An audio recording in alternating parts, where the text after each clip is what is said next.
वक्रतुण्डाय धीमहि एकदन्ताय विद्महे वक्रतुण्डाय धीमहि एकदन्ताय विद्महे वक्रतुण्डाय धीमहि एकदन्ताय विद्महे वक्रतुण्डाय धीमहि एकदन्ताय विद्महे वक्रतुण्डाय धीमहि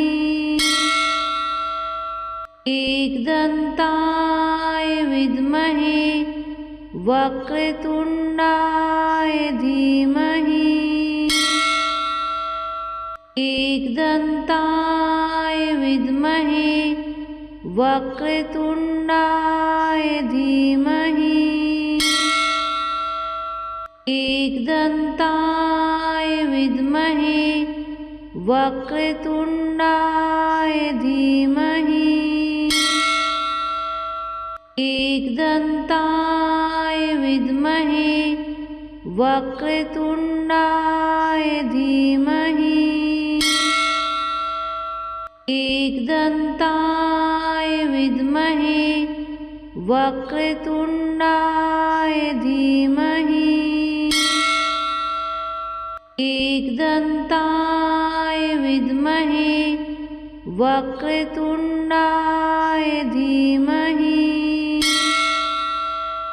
एकदन्ताय विद्महे वक्रतुण्डाय धीमहि एकदन्ताय विद्महे वक्रतुण्डाय धीमहि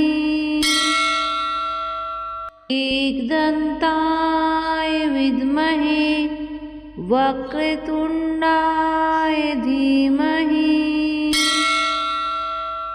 एकदन्ताय विद्महे वक्रतुण्डाय धीमहि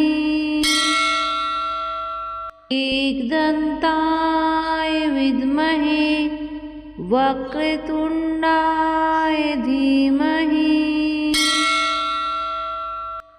एकदन्ताय विद्महे वक्रतुण्डाय धीमहि एकदन्ताय विद्महे वक्रतुण्डाय धीमहि एकदन्ताय विद्महे वक्रतुण्डाय धीमहि